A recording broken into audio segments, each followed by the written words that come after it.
A foundation myth is a story that explains and legitimizes the origins of a community, state, or institution. A notable example of this is the founding myth of ancient Rome, the story of Romulus and Remus, or the Japanese belief that their emperor's royal line is directly descended from the sun goddess. But England too has a foundation myth, the story of Hengist and Horsa, two Germanic brothers that led the first Angles, Saxons and Jutes across the Danish Sea to settle in Britain. It forms a tumultuous story of warfare, intrigue, and the eventual founding of the Anglo-Saxon kingdoms.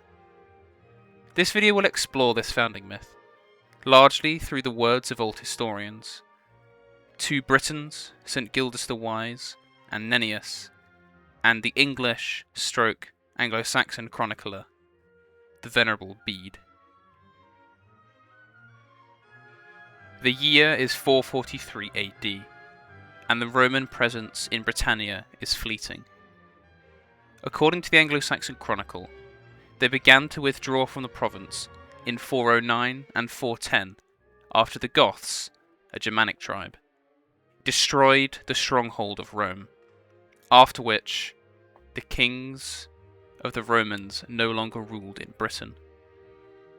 The stronghold mentioned in the Chronicle is Rome itself, which was sacked by the Germanic tribe led by King Alaric, and so Roman troops began an exodus from Britain as it lay on the fringes of the empire, and resources and manpower was needed further in the continent. By this time, Rome had ruled in Britain for almost 400 years, and so the Britons had become reliant on the imperial army for security, and were now left vulnerable to raiding. Such fears came to manifest in 443. Pictish raiders, the early Scottish, launched incursions into Britain. Here, the Chronicle states that the Britons asked the Romans for help, but they were too busy fighting Attila the Hun, so could not lend a hand. Gildas remarks how the Britons were left to the cruelty of two foreign nations, the Scots, coming from modern-day Ireland, from the northwest, and the Picts from the north.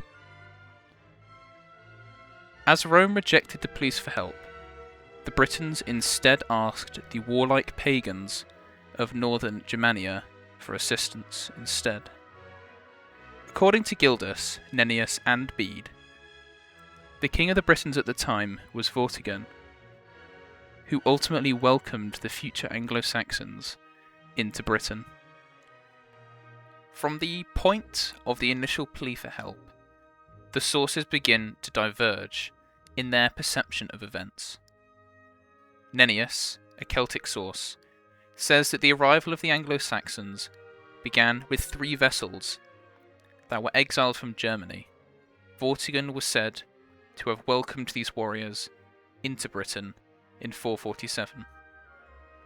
Gildas, another Celt, laments the invasion, and brands King Vortigern as a proud tyrant who welcomes invaders into the land.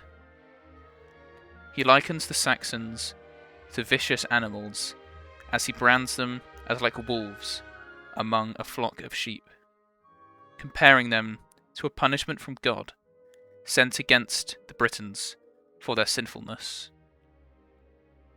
He also remarks how unlucky the Britons were for trusting in these barbarians and inviting them into their lands.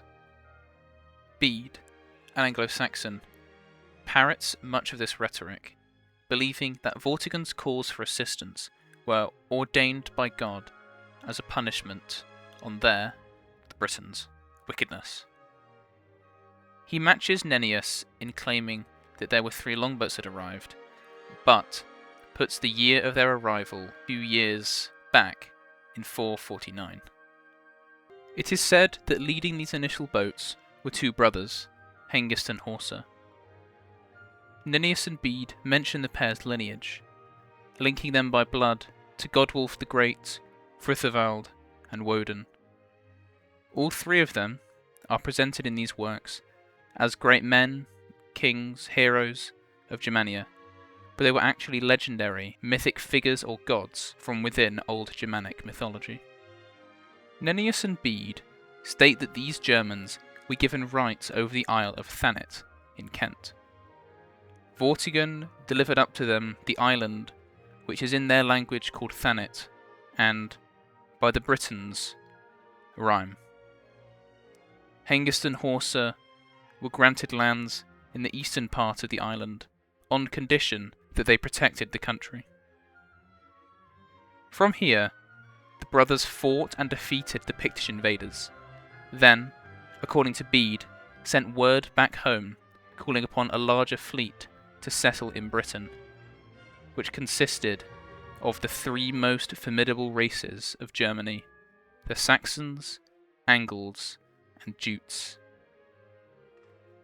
Among this fleet was Hengist's daughter, whom, according to Nennius, Vortigern became enamoured with whilst drunk, and granted the Anglo-Saxons Kent in exchange for her hand in marriage. Nennius presents Hengist and Horsa as quite cunning, as they schemed to take control of Kent and gain Vortigern's favour. Per the Anglo-Saxon Chronicle, the influx of new settlers eventually led to war against Vortigern and the Britons in 455 AD. In this conflict, Horsa was killed, but the Britons were still eventually defeated by Hengist. Nennius, however, says that Vortigern's son, Vortimer, fought against Hengist and Horsa, driving the two of them back to the Isle of Thanet.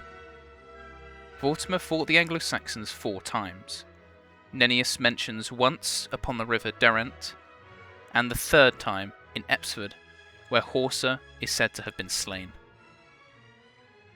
Vortimer eventually died, however, and these barbarians, as Nennius calls the Anglo-Saxons, became firmly entrenched in Britain, as they were aided by Vortigern, who is now presented as an ally to Hengist, as Vortigern married his daughter. Despite this, Hengist still plotted to defeat Vortigern, and planned a meeting with the king and the other nobles of Britain to treacherously kill the Britons' nobles, but keep Vortigern alive for ransom. The plot worked, and Vortigern granted to Hengist and his followers Essex, Sussex, and Middlesex, ending this phase of British history and truly ushering in the Anglo-Saxon period. As far as what can be reliably ascertained, Hengist and Horsa were not real men. Despite this, they have come to embody the beginning of one of, if not the most important phases in the transformation of Britain and founding figures in England. In all interpretations explored, the Eastern Britons are defeated. In Bede's work and the Chronicle, it is shown as a standard conquest by the Saxons upon realizing the weakness of the Britons. But Nennius details more of a scheming struggle done by the Anglo-Saxons to eventually begin their large-scale settlement of Britain. The tale establishes a legendary opening for the English's early days, coupled with interesting leadership and a story of intrigue, adventure, and warfare.